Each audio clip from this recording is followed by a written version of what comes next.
Joining us now is Congresswoman Pramila Jayapal, representing Washington's 7th District. Thank you, Congresswoman, for being here. Thank you for having me, Joyce. Well, first, for so many people, we're having a hard time keeping up with It's all happening so fast in Washington, D.C. How would you describe it?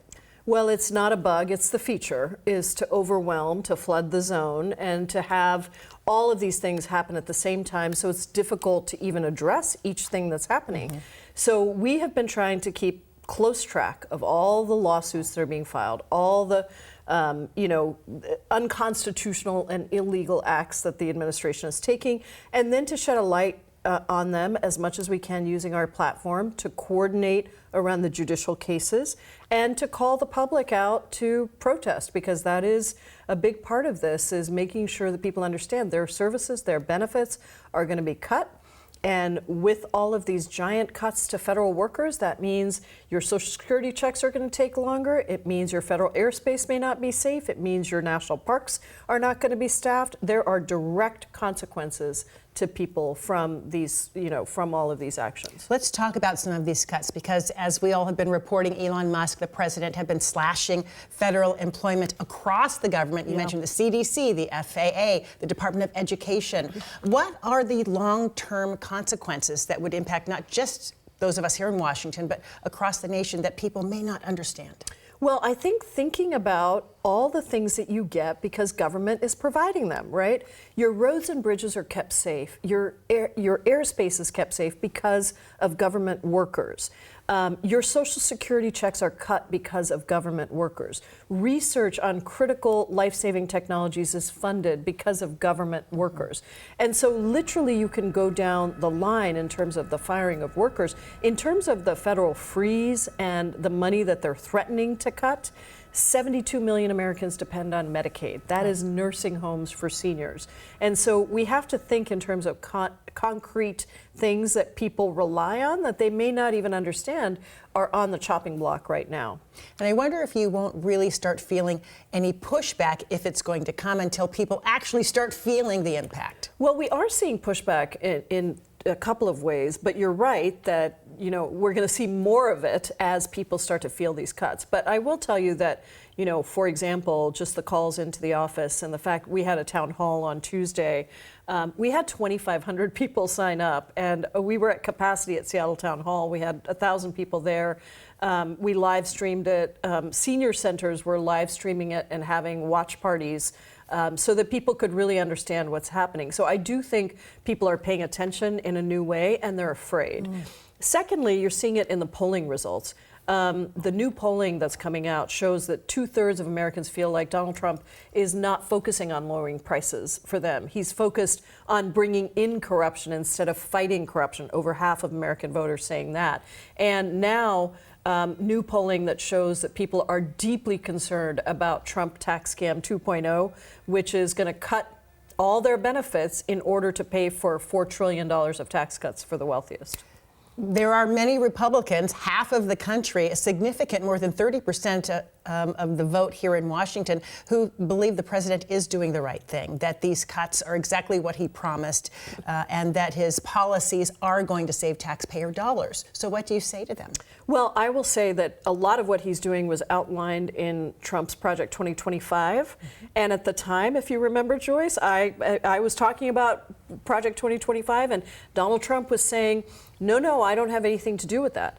So I don't think that people wanted to look at the fact that that was all his agenda. That is what he's implementing, but more.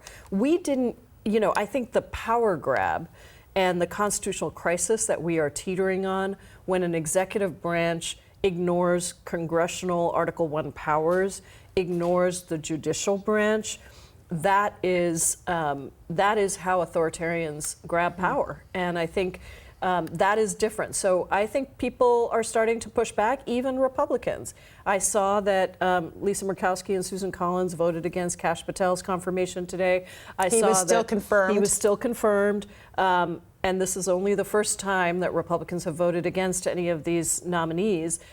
So it's a problem that Republicans are not standing up and fighting back against some of the things that are unconstitutional and frankly undermining their power in Congress, right? It doesn't seem that they see it as a constitutional crisis, as Democrats are suggesting.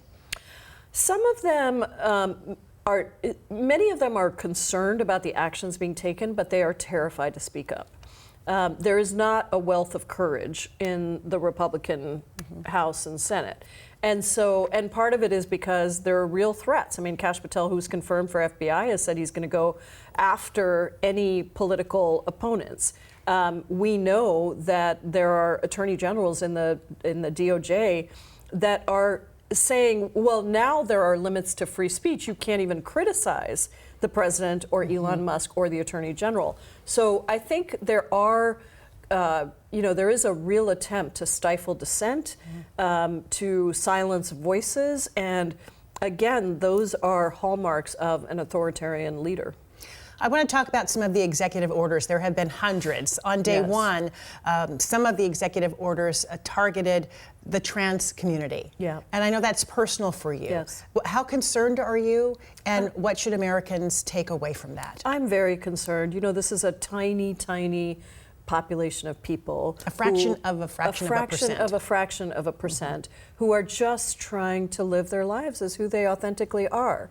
And one person said to me, I feel like I'm being exterminated. She literally used those words. And I think that is how a lot of the trans community feels, is that they feel threatened, they're afraid, and they're seeing rollbacks, even in places like Seattle and New York, where we thought we were all protecting, but some of the things, like, for example, surgeries for gender-affirming care, even in blue areas, are being rolled back because people are afraid of the threat of losing federal funding. So this is a terrible time, and I think we have to reach out to our trans community, and I do all the time, and just say, I am here, I see you. We are not going to let them come for you. This is just outrageous and cruel.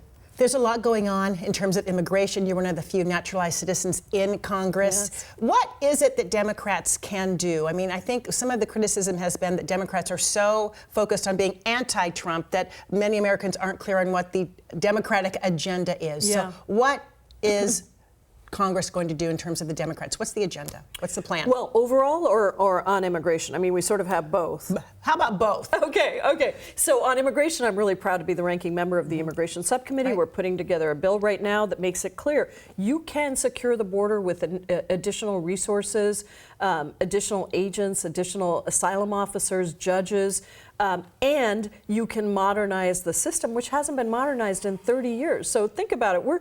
We're using limitations on the total number of immigrants that can work or that can have family members that were set 30 years ago. So it simply needs to be modernized. Republicans have blocked it at every step of the way.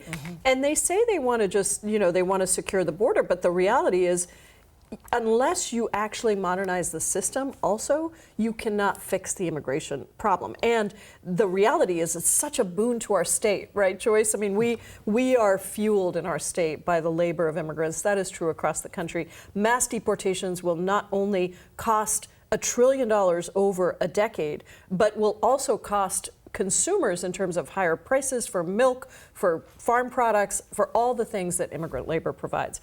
On the positive agenda for the Democrats, just quickly, I think we have been clear that we want to make sure that people have a decent life where they can earn a decent living, have retirement security, afford housing, afford childcare. This economic vision for how people can get by every day is the Democratic agenda. And we put it forward in Build Back Better, and in Joe Biden's first 2 terms, we got part of it, but not all of it. Had we addressed housing and childcare, the 2 biggest inflationary issues for Americans today, I think we would have been in a very different place in November, frankly. So we're going to continue to push for that. And we're going to say we believe in true economic and social opportunity for everybody. And we are going to make sure that we are taking on the wealthiest corporations, the wealthiest individuals who are skewing this and stealing, frankly, from the American taxpayer. My last question. The budget deadline's middle of March. Yeah. some power that the Democrats do have is to prevent the budget from going through. What is the plan, and do you think the budget will pass? Well, we don't unfortunately have the power because we are in the minority. So in other words, if Republicans who control the House, the Senate, and the White House can't get enough Republican votes, then they would have to come to us. And I would say that we are not going to be complicit in anything of their agenda. We should vote no on that. If there's a shutdown because they can't get the votes on their side with the majority, then that is on them. But Democrats can't be complicit in any part of their agenda. So, the way the budget is right now, the cuts that they're threatening to these critical programs, Social Security, Medicaid, all of these things, I can't vote for that. But it will be on them when the government shuts down if they can't get a majority because they have the votes to do that. Right now, the House plan and the Senate plan are very different, Very even among different. Republicans. That's right. Exactly. We're out of time. Congresswoman Jayapal, we so appreciate you being here Thank you today. so much for having me.